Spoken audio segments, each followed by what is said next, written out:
At T-Mobile, our critical mission is providing unparalleled 5G coverage for when connectivity is mission critical. Introducing T-Priority, America's best 5G network experience for first responders, even in times of congestion. More capacity, faster speeds, better coverage. T-Priority from T-Mobile, built for tomorrow's emergencies, ready today. Discover more at t-priority.com. For qualifying organizations on eligible rate plans, coverage not available in some areas and may be impacted by emergencies. Every Pokemon Episode Ever podcast is now on YouTube. Go on YouTube and search Every Pokemon Episode Ever podcast and click that subscribe button to never miss an episode.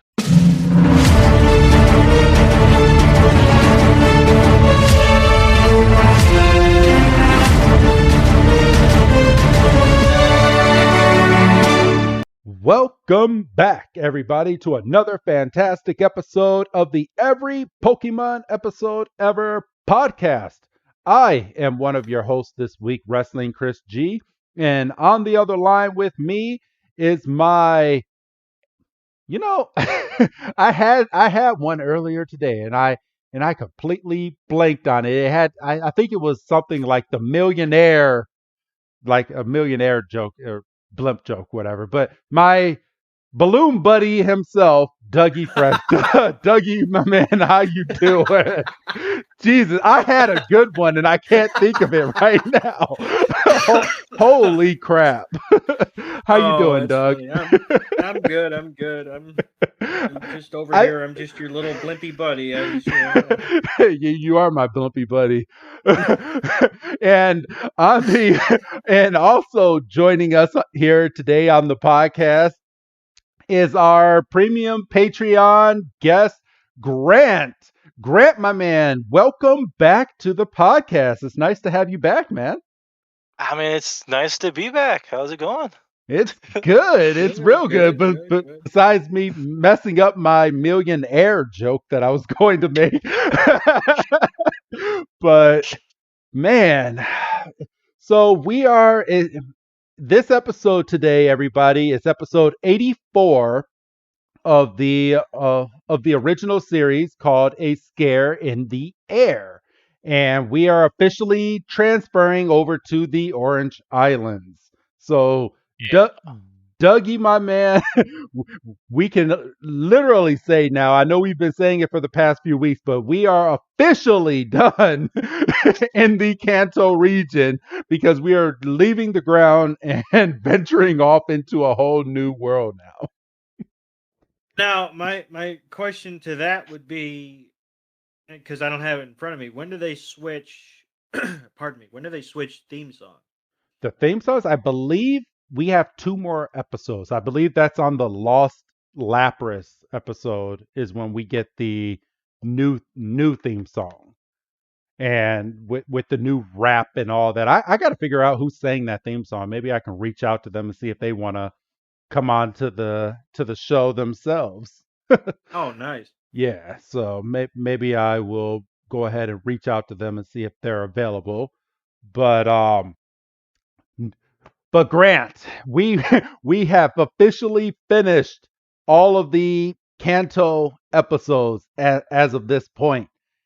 And I know, and to think, because when we officially started this episodic show, we were like, okay, so we're gonna do every single episode. And at first, it didn't seem like a huge challenge, and then you get down to the gist of it, and you're like, man, this why did we name it the Every Pokemon Episode? Why couldn't we just call it something along the lines of every main story of Pokemon? Because man, this is a long journey that we're on, man. Only the episodes we like, that doesn't quite have the same ring to it. No, not at all. And I'm not sure, and I'm sure it'll probably be premiered, but I'm actually currently working on a new logo for our show. And I'm sure it's going to be out there by the time that this episode drops, because I'm planning on dropping it in the next few weeks. But it's kind of similar to like the whole Pokemon, the original Pokemon Go logo, Doug and Grant. It has we have like the half Earth, and I'm gonna put up our logo on there, and it's gonna be like in space. It's gonna look awesome. But I gotta fuck around with Photoshop a little bit better because apparently my photoshopping is not on par at all. So I have been learning Photoshop all day yesterday and part of the day today, and it is a bitch. Yeah, yeah. I can. I have artists in my family, and I've actually reached out to people, and I'm like, hey, can y'all help me with doing a new logo for the show? This is the idea that I kind of have. Can you help me out? And they're like, oh yeah, of course, of course, of course. And a year later now, I still don't have that logo. So I mean, worst case scenario, chalk it up to modern art. uh yeah. So Yeah, there you go. but all right, everyone. You guys are here to listen to Pokemon. So today's episode again is a scare in the air, or translated from Japanese, the Airship Hardship is what they named it in Japan.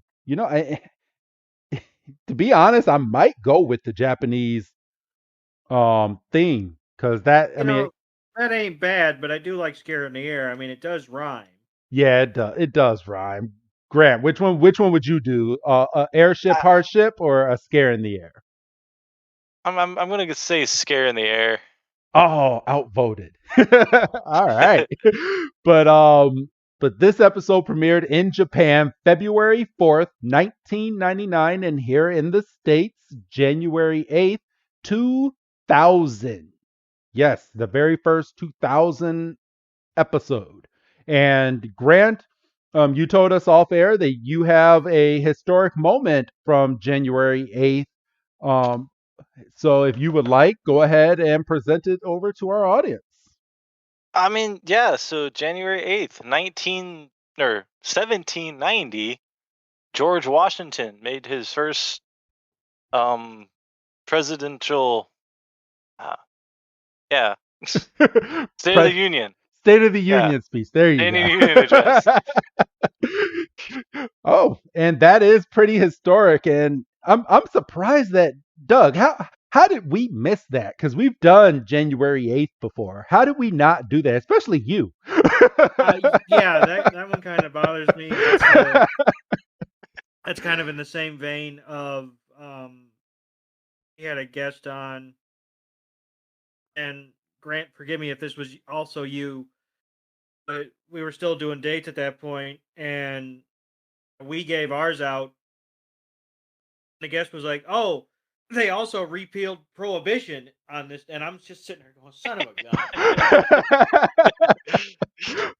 gun!" What was that, you, Grant? Or was that a different No, guy? Okay. So I had the Women's March.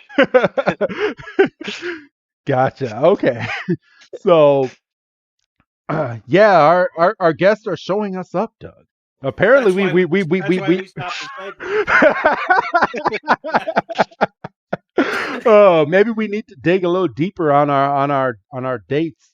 Possibly bring it back in the future at some point. I'm sure it'll come back at some point, but we kind of need a break right now because give our audience enough time to forget the stuff that we have said.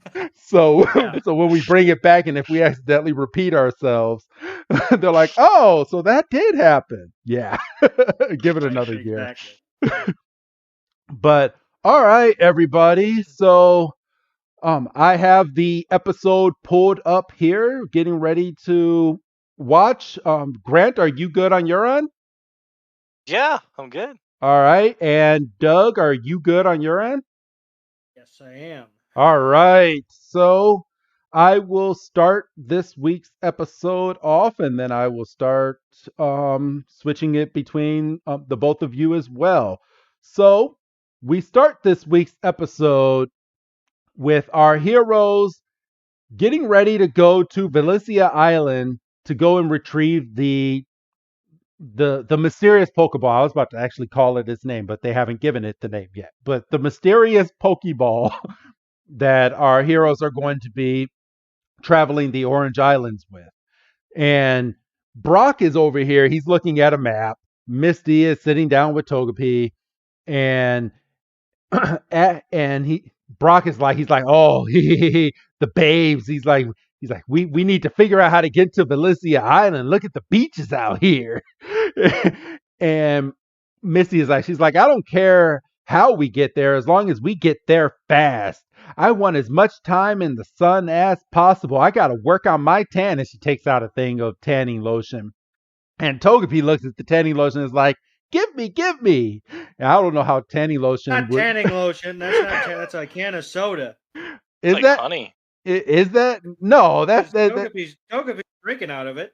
Oh, okay. Well, she said she literally said, I need to work on my tan and then pulled it out. So poor Pokemon with their artwork on that. I'm just gonna throw that out there. And then we got Ash and Pikachu walking out of the thrift store, looking like they bought the entire store, and Pikachu holding the heaviest bag of them all. Pikachu is just sitting here. He's like, are you going to help me? And they're sitting here talking, and they're like, okay, so it might take a couple of weeks for us to get out there, and Missy's like, how long is it gonna really take us to get to this place? And Ash is like, well, if we walk, about a month or so, but if we fly... And Brock is like, well, why don't we just take a blimp? And Doug, I'm going to switch this on over to you. Say, well, we could take a blimp if we had any, amount of money at all.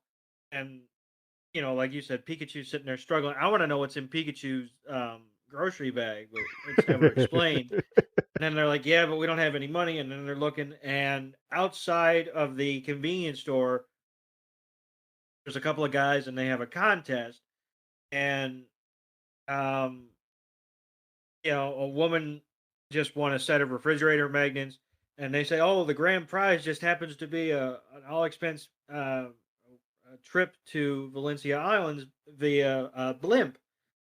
And of course, Ash is like, well, that's a cinch. I'll just go and win it. And he might as well have looked at the camera and said, well, I'm going to win this, because otherwise what are we doing here? A month walking, And, 7 more filler episodes. I know, for exactly. real.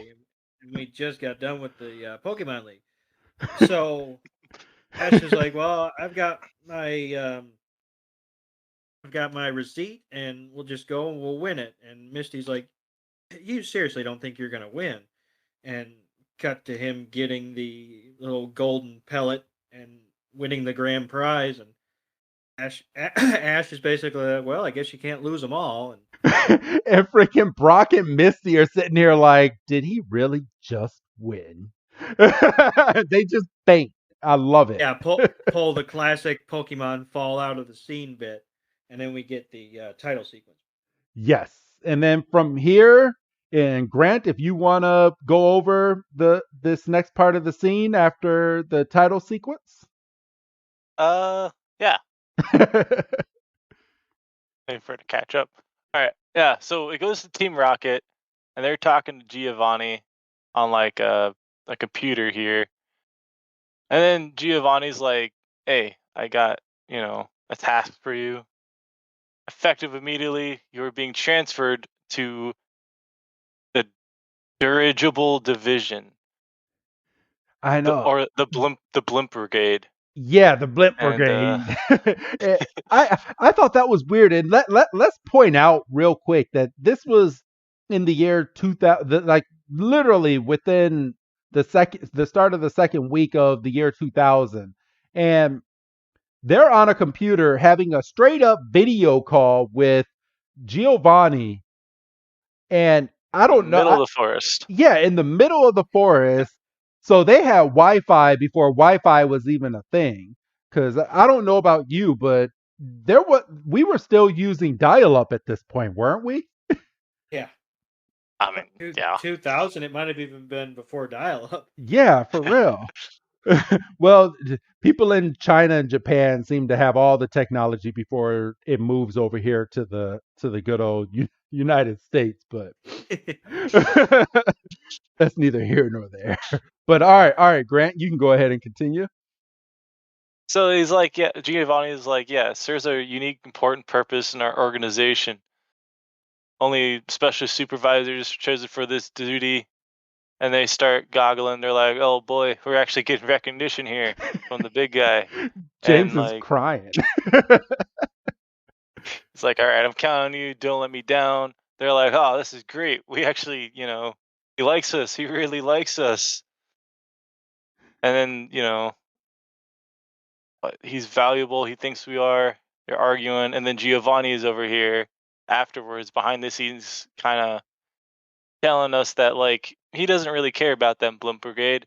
He just wants them to essentially die and collect the insurance money, which is pretty dark, honestly. It is, and I thought that was super dark when I was watching. It's really dark. Like,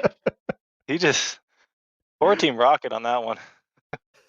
Yeah, he said he had no repairs done to any of these jets for decades.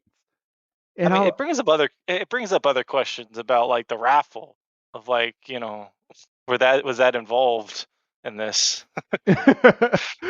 So my guess here is the people that were over there doing this raffle were actually Team Rocket members in disguise, because they're actually good at their own disguise because they're not Jesse and James.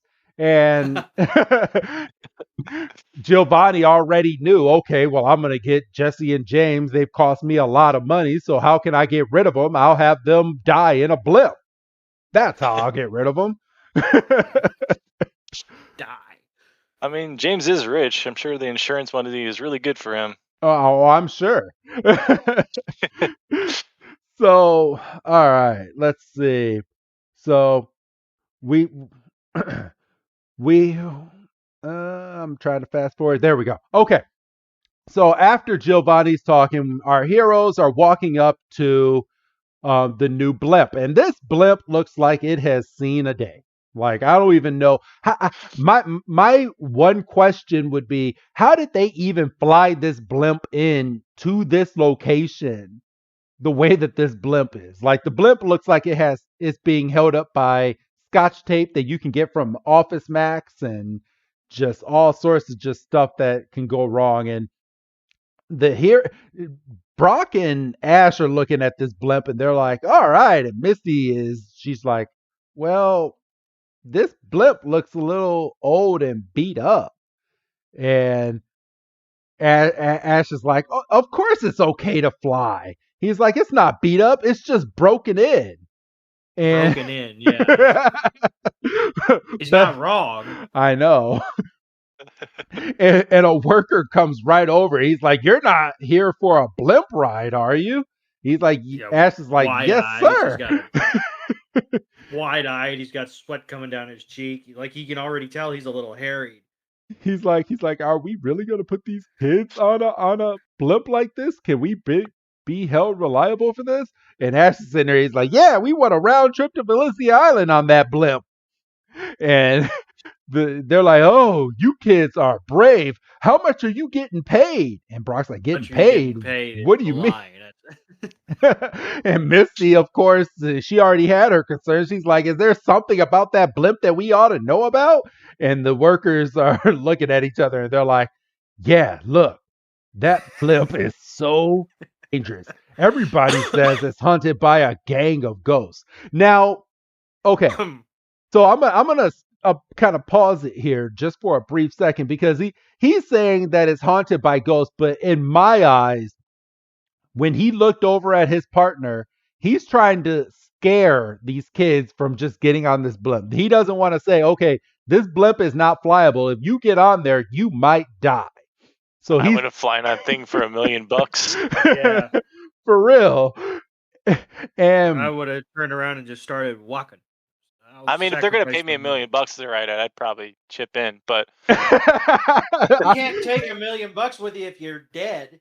You know, at that, I mean, give me a give me one of those parachute bags, and as it's going down, I'm just gonna jump out and just be like, all right, I mean, poof. it's Pokemon. I could have a Pidgeotto.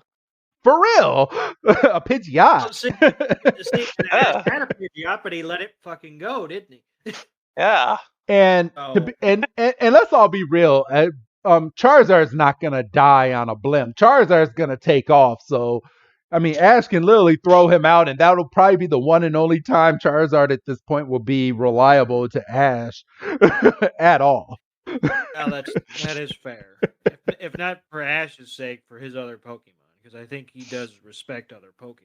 Yeah, he respects Pikachu and he respects Togepi because he ain't gonna let Togepi walk off a ledge. Remember that. But all right, Doug. Team Rocket is popping up into the frame at this point. If you want to take this part of the scene, bro. So this stuff always frustrates me, and it happens like 4 times over the next 2 episodes. This one and next week as well. So Jesse and James pop up. They're in flight gear, basically. Like Top of the Jesse- line flight gear. Jesse is like straight up in a flight attendant's uniform, and James is like passed for a pilot without a second glance. And they're like, "Oh, have your tickets ready. We're beginning to board," and not disguising their voice. Not even really on disguise, because James his hair's just straight up out there. How many guys with purple hair are walking around? I mean, Jesse, in all fairness, he's tucked up under the cap, but other than that, I mean, it's and I understand the logic is it's a kid's show, but how many times have they run across Team Rocket? Bro, they're 1,000+ episodes in and still get tricked by Team Rocket. Come on. So I don't Brock know. can So Brock can smell Jesse, so right, and, Brock's a horn dog. I mean, for God's sakes, next episode he almost has a goddamn heart attack. When we meet Professor Ivy, but that's next week. That's next week. And boy, I got some things to say about Professor Ivy that I didn't notice until I rewatched these episodes. So Ash is taking under advisement what the workers had said, and he's like, "Oh, what about the ghost?" And James is like, "Oh, they must have been those. Who told you about told you about anything about ghosts?" And he's like, "Those workers over there." And he's like, "Oh, they must have been from a rival airline." And they're just like, come on, no time to waste. And they're pushing him towards the landing area. And I was like, "Oh, Giovanni must really trust us, and he must want us to get this kid's Pikachu, and we'll take him for a ride, all right." And they're getting pushed up the rampway, and it's like, "Oh, don't worry, you're gonna be in first class. You're gonna be fine." Yeah, Ash is literally trying to give them the tickets because they have legit tickets. And he's like, "Nah, don't worry about those tickets." Like red Just a flag piece of right paper. there. But all right, Grant, you want to take the next part after they load up onto the blimp?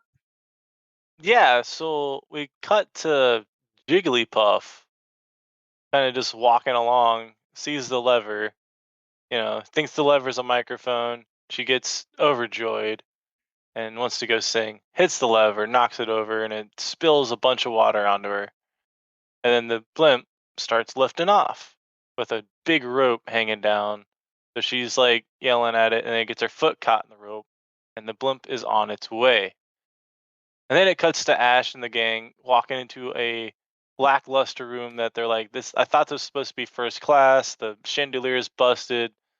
The windows are busted. The ground looks pretty bad." And then Ash just kind of breaks through the floor and almost falls out the blimp. And he's just like, "Yo, help me out here." Literally, he's literally hanging. He's looking under him and has the sky like right underneath him. Like at this point, after I got pulled back up, I would have sat here and been like, okay, put this blimp on the ground. I want a different blimp. The blimp should be falling out of the sky right now. I mean, if there's a hole in the damn. I mean, it's gone. There's no like, oh, it's just a hole. No, there's a hole, and it's just hot air coming out at this point. We're dying. I mean, they put wooden boards over it, so it'll be fine. It's also a cartoon. Facts. I mean, I do like when like Jesse and James come in here and be like, "You guys okay?" And Misty tells them to just like fuck off. Like, oh, you must be relaxed. Oh, shut up. So, all right. So at this point, after Ash gets pulled back up, they're like, "Yeah, buzz off, ladies and gentlemen. Dinner is now served." And Pikachu's like, "All right." And from this point right here, they're sitting down and getting ready to eat some soup, and the soup is cold as hell. And Brock's like, this soup is ice cold. And James immediately goes, he's like, it's an old Eskimo recipe. And Brock is like, Eskimo? He's like, yes, our chef. And Jesse's like, she just hits him with a pan, and she's like, shut up. And the blimp starts wobbling back and forth at this point. And Jesse and James are hopping back and forth as the blimp is going back and forth. And Ash is trying to hold the damn table. And Brock is holding it from sliding as well. And they're like, what the hell is going on here? What kind of pilot is flying this thing? And Jesse and James are like, yeah, good question. Who is flying this? They go over to Meowth and they're like, you're asking me who's flying this big bag of gas? And they're like, uh-huh. He's like, yeah, well, don't look at me. I'm slaying over a hot stove over here, which I don't know what he's making hot because the soup is ice cold. He's like, I'm trying to keep my passengers nice and happy. And they're like, well, if it's not you, that means we haven't had a pilot since we took off. And then they're all like, uh-oh. And they fly over to the pilot's room. And it's literally flying itself. You see the old what kind of steering wheel would that be? Can one of you tell me? I was about to say something along the lines of like an old pirate ship. Yeah, like a that's pirate like a ship. classic ship's wheel. That's just like a classic, pirate age ship's wheel. Just a wooden piece with some notches taken out. There's a couple of, 3 or 4 handles usually, and it's just minding its own business, just kind of going to and fro. And, the pilot, the blimp's flying itself, and they're like, well, what do we?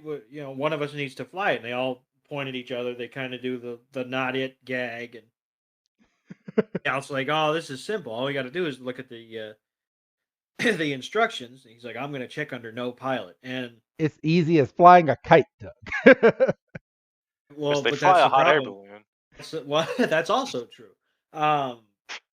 And Jesse's like, I don't even know how to fly a kite, and the blimp starts kind of dipping back and forth. Meowth says the manual says in order to keep the ship from wobbling,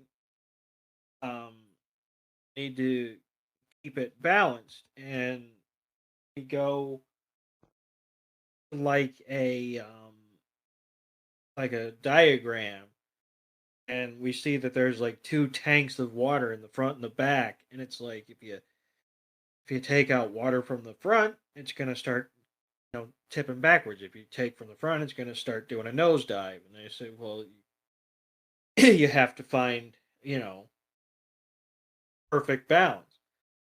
And they're like, okay, well, it's kind of going back and forth. So and they go back and forth, and they're taking water out of each of the ends, and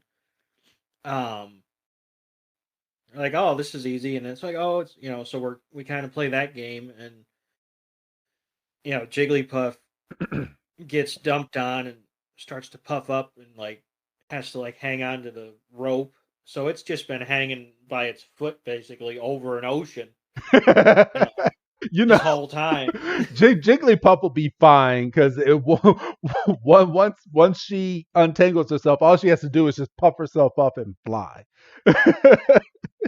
So they're struggling to find the balance, and they're tipping, and we cut to the dining room, and the table with Ash, Misty, Brock, Pikachu, and Togepi is just going to and fro. They're just wah, wah, wah, Pika, and then they finally get it to balance out, and Jesse's like, I feel seasick, and Al says, don't you mean air sick? And they're just oh, and then lo and behold, we're heading straight towards a storm cloud, and Al's like, let some water out the front, we can float above it. And he opens the front hatch, and it's empty because they've been fucking around with it for probably like half an hour. And Jigglypuff's like, this is my chance, and shimmies up the rope and jumps in the front hatch. And James is like, I think the front half's empty. And it's like, we're going into the storm. If we we can, Meow's like, if we hit that button, and he points up to the stereotypical big red button, and he's like, if we hit that button, we'll make an emergency landing and we'll land in the ocean. And Jesse's like, we can't land in the ocean. The boss is counting on us to make this trip, and if we fail at this, we're definitely going to get kicked out of the Daredevil squad. Which, how in the hell are they Daredevils? Well, get it, Daredevil, because you got to be pretty stupid to get into this blimp. That's also true, and James is crying because he's like, they're going to take my uniform away. And Jesse's like, well, we're overthinking this. As long as we capture Pikachu, we'll be fine. And of course, then they start singing, all we need is Pikachu, doo-da, doo-da. And Meow's like, all this blimp air must have gotten to him. All right, Grant, you want to go over once we get back over to our heroes? Yeah, so they all wake up from this crash that's been kind of knocking them about. And Misty's like, how are you doing, Togepi? And it's I don't know what that toy is called, but it's that toy with like the weird thing. I remember those when I was growing up. I think you kind of like, you open it and then there's like another version of it on the inside, and it gets smaller and smaller. So there's a Pokemon based off of that now called Darumaka, which I think you guys did an episode about him. Yes, like in the Black and White series. What you call a Russian nesting doll. Oh, yes, there you go. Yes. There you go. So she found that, thought it was Togepi, and then she's like, well, that's not Togepi, threw it in the air, and now she's like, well, Togepi's gone. And now the blimp is slowly going closer and closer toward the storm, and then who's that Pokemon? It's Vulpix. It's Vulpix. Why is it Vulpix? Why? Vulpix is not even in this episode. Vulpix is in the episode, just doesn't make really any significant contributions. For like a minute, and it's like a group shot. Because I mean, all right, could they have used Vulpix to use its fire to keep this thing from going up or down like a hot air balloon, or does one of these blimps not work like that? I mean, I don't know how blimps work, but there is, I don't know if I can spoil a scene later, but yes. I think it kind of the same. I think it's the same concept. Yes. Yeah, I was kind of thinking the same thing. If Pikachu would get in trouble for about to do what it's about to do in a couple minutes, I don't think fire would fare much better either. So yeah, but all right. So from here, after the who's that Pokemon, they're all looking around. They're like, Togepi, come out, Togepi, and they're walking around this whole blimp, which apparently has a whole bunch of rooms. Like I don't know what. I mean, I've never been in a blimp, nor have I been in a hot air balloon, but I'm going to this summer. But like a blimp, I don't think you have this many rooms inside. Like it's like they're inside of a mansion inside of this thing. They're walking into all these rooms, and there's And none like of them seem to be affected by the rocking back and forth either. no, everything is right intact. It's like they were in the worst room out of all rooms for this blimp. Everything else was taped down. I know, because let's be real. So far we've seen a dining room, we've seen the pilot room, we've seen the kitchen, and we've seen a bedroom. Right now, we see a storage room. Brock's looking in a chimney. Yes. Why is there a chimney in a blimp? Like. And from here, we have Jigglypuff coming and walking in the background. And Jigglypuff looks right up at the table and sees a plate with a spoon, and of course envisions that it's a big, huge stage. So Jigglypuff is like, "Oh, Jiggly!" And then we go straight from here to Ash climbing a ladder to the outside of this blimp, or not the outside, but yeah, the attic of this blimp. So this blimp just gets even bigger, and they're looking up and they're looking all around, and they're like, "What would Togepi be doing in a creepy place like this?" And Pikachu's like, "Yeah, let's get out of here." And Brock comes up and he's like, "Well, it's the only part of the blimp that we haven't looked yet." Now, I want to also throw out there, I get it. It's a kid show, everybody. It's a kid show.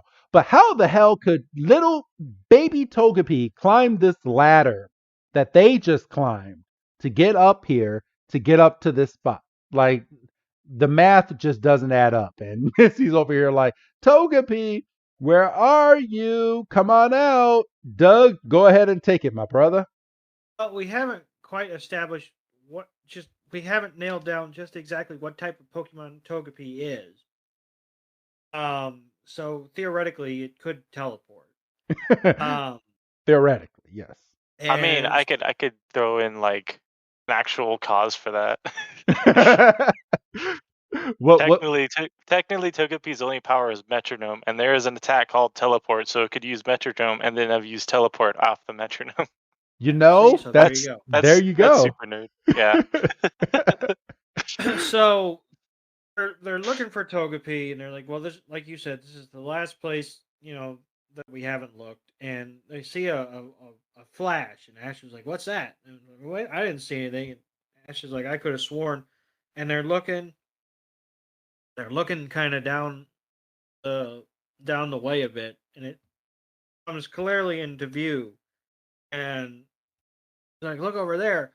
It's this white figure, and we flash back to the workers saying that this particular blimp is haunted by a gang of ghosts. And they're like, they must have been telling the truth, because there it is right in front of us. This place really is haunted. And the little white sheep goes, "Ooh," and they all run. And I mean, haven't they seen ghost Pokemon in the past? Like, come on, Ash, they're not that scary. I mean, he did kind of die and get pulled out of his body. Yeah, for real. I mean, the other thing. They say, "Oh, they're haunted by ghosts," and they leave it at ghosts. They don't say, "Oh, this blimp has been taken over by a group of ghost Pokemon." That's not scary, you see, because like you said, we've encountered ghost Pokemon. We know they're basically goofs. Yeah. And not to spoil anything in the future, but all the way up in Journeys, freaking Ash has a Gengar. He has a full-blown Gengar, which is the goofiest of all goofs. So, come on, don't be scared of this thing. And you're still 10 years old, so you can't be scared of ghosts. Stop being I was about to say something, but I don't know if it's right to actually say it. So I'm gonna keep it to myself. That's your first instinct, yeah. All right, so Grant, you want to take on this next part of the scene? Yeah, so they see the ghost, and then it cuts to Team Rocket, and they're like, talking, and then like Meow says something, and then like Jesse just starts like trying to rip his face apart, knock it off, put it just stretching his mouth relentlessly, nonstop, and then like the ghost comes up behind him, Meow's freaking out, still being like ripped apart here, and he's like panicking, and they're like, "What's going on? There's a ghost." And there is a ghost, and they freak out, get scared, and run away, like Meowth in hand as well. Like, Yeah. I felt so bad for Meowth in this scene because Meowth is like she literally has her fingers like in his mouth and it's just flailing him around like a napkin, just like, oh my god, oh my god. and and freaking Jigglypuff comes back in and the sheet flies off of it. So we find out that it was Jigglypuff, and she comes down to the ground and then gets knocked and by the turbulence that's going on above them because there's a storm a brewing. Of course, because we can't have a Pokemon episode without things just continuously getting worse. So the blimp is now rocking back and forth. It has no water in it, and there's nobody flying it, and this thing is just going all over the place. So it's at this point now that we get back to our heroes, and Ash is like, "This whole blimp must be full of ghosts. I think we should try to get off this thing." And Misty, of course, is sitting here and she's like, "I'm not going anywhere without my Togepi." Doug? Which is admirable. And she's and like, Brock also mentions like, "Where are we gonna go? We're a mile high." Like, which is also true. like, Misty does have basically a pack full of water Pokemon, and Ash does have Squirtle. So it's a kid's show; they'd probably be okay. But Misty's like, I'll basically battle anybody you put in front of me to get Togepi back. And Team Rocket's basically like, that's our cue, and they're kind of posing on a ladder, and Meowth's hanging down, and they're trying to do well, they start their The motto, and then they get knocked, and then they have to regroup, and they are able to do it. And Misty's pissed off. She's like, we have much more important things to worry about right now than you goofs. And go on, get out of here. And Jesse's like, we're not going anywhere. Quite frankly, there's nowhere to go. And Meowth's like, you're stuck. And, you might as well just hand over the Pikachu and make it easy on yourself. And Jesse and James are like, let's make this more interesting. And they throw out their Pokemon. And we get Wheezing and Arbok, which is a bad idea. Horrible idea. 'Cause how much space do you think you have here? And well, apparently we're in a mansion. well, this is also true. And Jesse sends Arbok to use Bite and Pikachu counters with Thunderbolt, and basically the whole place goes up, and you can see the electricity kind of reverberating off the pipes. Misty's like, you can't use electric attacks in a blimp. Grant, you wanna go from here? yeah. So like, yeah, you can't use that. You go make it explode. And Ash is like, wow, that's a good point. So here comes Wheezing. Brock throws out Geodude to do the heavy lifting because you can't use like heat. So Geodude's getting intense. He just grabs Wheezing and just throws him like a bowling ball and breaks the top of the blimp. and then Weezing comes back and rips a bigger hole, and now they're truly just not in a good. They're not having a good time.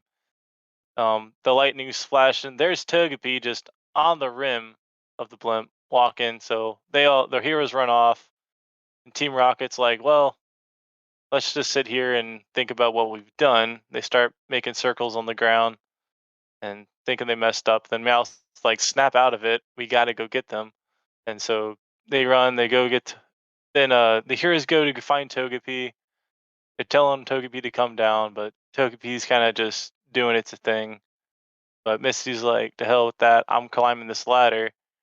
And she asks for Bulbasaur's help. So Bulbasaur gets to come out and like balance Misty with the Vine Whip so she doesn't fall. Yeah. Yeah. And she's kind of just she's balancing. She's taking step by step. And then Team Rocket's watching. So Don't get worried about. Yeah. and they're too busy worrying about Togepi to worry about us. And they're like, now's our chance. If one of us could walk across the beam, we could sneak up from behind and get that Pikachu, which is a horrible idea. Like you're in a blimp that is completely exposed now, and Meowth gets the bright idea. He's like, "This is the job for Meowth," and Meowth starts. What are those used to be called? Jungle Monkey bars. monkey bars. There you go. Monkey bars. And he starts climbing across the ladder like monkey bars, and the blimp finally gets out of the storm, and it blinds me out because it's now sunny out. So of course we're going from extreme extreme circumstances to now we are in extreme sunlight, and it's blinding Meowth. And Meowth is now holding on to the monkey bars by one paw, and Meowth is like, somebody help! And if Meowth falls at this point, Meowth is going to fall through an exposed part of the blimp, and freaking Jesse is like, so much for guts. He's acting like a scaredy cat. Doug.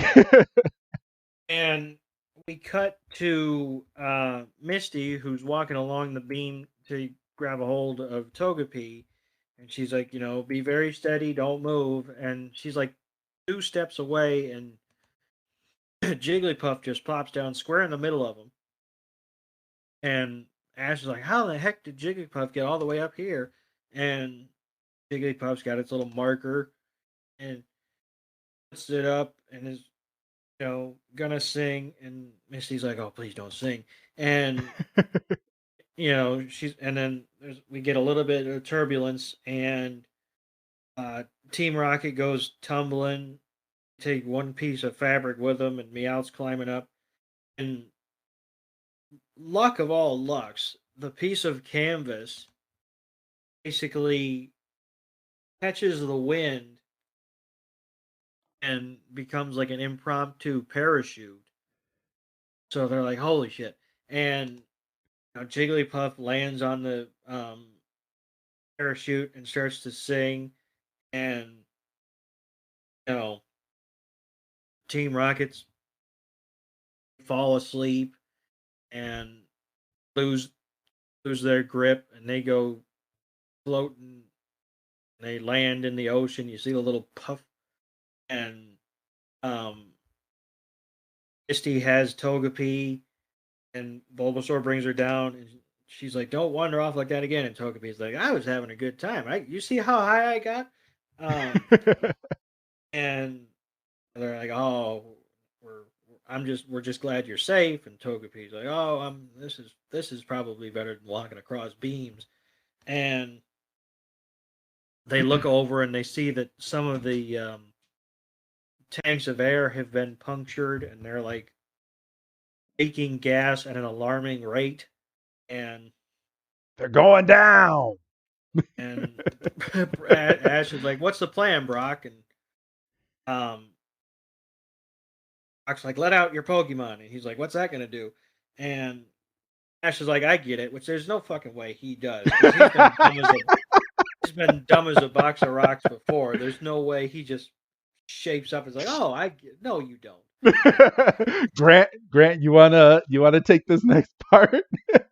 So yeah, they start letting out the Pokemon, and like Brock's like, all right, we figured this out.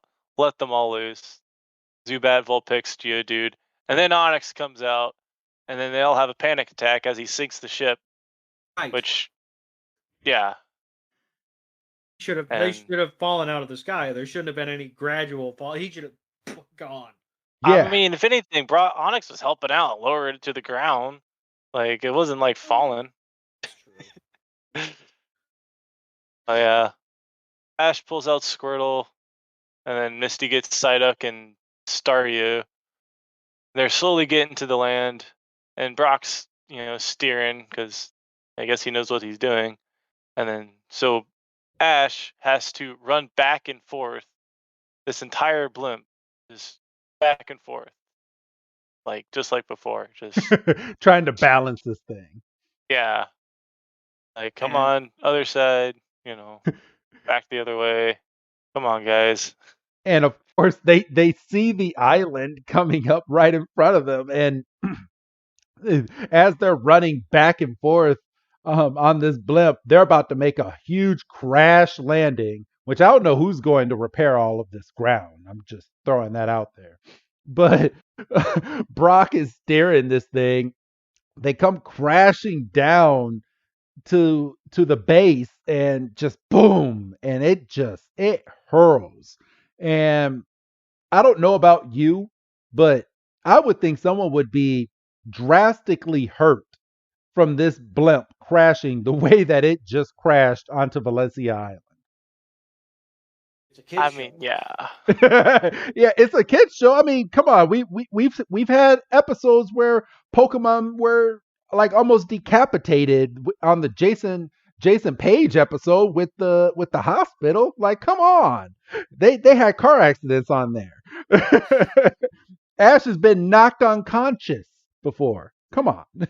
Jesse and James follow the sky almost every episode. Exactly. we never see their landing unless it's in a tree full of Beedrill. All right. So they crash land, and Misty looks up and she's like, no way, we made it. And they look up, the blip is all torn to shit. Ash is still awake, even though he crashed onto the back of the blimp, and Pikachu's upside down on top of its head. And I don't know about you, but all these Pokemon can't be good for the body for crashing into a human being. I'm just going to throw that out there. But I mean, Geodude alone is probably breaking a bone. But it's kind of weird because as soon as they crash land and we find out all of our heroes have survived and that they are now on Valencia Island, we go straight to the narrator. And at this point, we get the pan back, and that's the end of the episode. So we're done. We're on an island of the Orange Islands as of now, because we go straight into the Pokemon jukebox at this point. So that's this week's episode, everybody. How'd y'all like it? Very abrupt ending. Very abrupt. Yeah. I mean, that it was something. I mean, I enjoyed reviewing the episode a lot more than I enjoyed actually watching it, because I'm like, there's so much going on, yet there's not much going on at all in this episode at all. So other than that, as we do in every episode, I'm gonna go down. I'll be the last one this time. So Doug, what would you give this episode on your Dougometer as an introduction over to the Orange Islands? This is probably a 2.5 if I'm being generous. Yeah. All right, Grant. I mean, I was gonna say 2.5. Like, there's points when I'm watching this one, I'm just like drifting, and it's a not a filler because it's a point A to B episode, but you know, Yeah. they could have done a little more. Yeah, they could have done a lot more. Yeah. And all right, me, I'll go ahead. I'll be in the same boat as you guys. I'll go ahead and give this a nice 2.5. You know what I think I should start doing? I should go back on these. Well, no, that'll kind of spoil it if I give the star ratings in the description. Yeah, I'm gonna keep that off of there. People need to listen to hear our star reviews. But Yeah. but all right, it is now that time of the show where I'm going to open up a Pokemon pack, and it's not a pack from Walgreens. You haven't heard that podcast yet, but last week I got a an off-brand Pokemon pack from my Walgreens around the corner, Grant, and it had 20 cards in there and one foil card, and I opened it up, and all of the cards were fake from Walgreens. Oh, Yeah. I've had that experience. Yeah, it's not a good feeling. And I ripped the full because they actually looked better. They were like your better fakes. So I was still skeptical because the foil card was kind of like curling up, and I was like, this looks like a sticker. So I ripped it, and of course it was a sticker, and I was like, all right. I was like, no more buying these from Walgreens going forward. But I do have 2 packs in my hand. I have one Sword and Shield Fusion Strike pack, and I have one Sword and Shield Brilliant Stars pack. Grant, I'm going to let you pick which pack I open on this podcast. Uh, the brilliant one. Brilliant Stars. All right. Yeah. I was hoping because the one I picked from the back it has Charizard on it, and that's my favorite Pokemon. I was hoping you would pick it. All right, let's go ahead and get this open. Ooh, and it's a black rim, which means that this is going to be a good pack, everybody. A good pack. All right. Good job, Grant. All right. Yeah. So what energy am I about to look at, Grant? Let's see if you can get it. Water. Water, and I'm gonna flip it. Ah, it's electric. And Ah. this is kind of, I think the print on this card kind of faded. There's a little red line going through the energy card. All right. So that I would say that's kind of an error card. But I got a Tropius, a Claydol, a Fresh Water Set trainer card, Baltoy, Snornut, a Nosepass, a Milcery, a Cubchoo. My reverse hollow is a Grotto, and I have a holographic Morpeko V card. Nice. And this is this looks like it's taking place at a VMAX stadium, and this is really nice. Really nice. All right, cool. I'll take it. And for all of you listeners out there, because I've started doing this and I was told to keep doing this, so I'm going to keep doing this. So, but the code for this week's Pokemon card pack is MNDQKTPRMHWT6. And that's the only time I'm going to say it. So go ahead and whoever can get that, first come, first serve for that Pokemon pack. But other than that, that is this week's episode. Thank you again for coming onto the show, Grant. Yeah, thanks for having me. It's always fun. Absolutely. And Doug, do you have any last words that you want to say before we end this week's podcast? Yeah, thank you for your continued support. It means a lot. You know, you've been on twice, which means you've stuck with us, and that speaks volumes. Yes. I would like to thank you again for coming on and continuing to be on our Patreon. And if you want to be like Grant, everybody, there are 2 slots available as of the recording of this podcast. that you can come and jump right on and give your support, and you can become a guest yourself, or you can just support our show and you can get episodes a week in advance, and you also get our specials a month in advance, which we have been doing the past couple months. And I'm sure Grant can attest that it's nice getting those specials a month in advance. It's very nice, yeah. So, all right, everybody. Well, that being said, again, thank you, Grant. If you want to go ahead and give your goodbye, Grant. Goodbye, Grant. And Doug, if you want to go ahead and give your goodbye, Doug. Goodbye, Doug. And this is Wrestling Chris G telling all of you I will see you next week for another Orange Islands episode, everybody. So I will see you soon. Have a good night.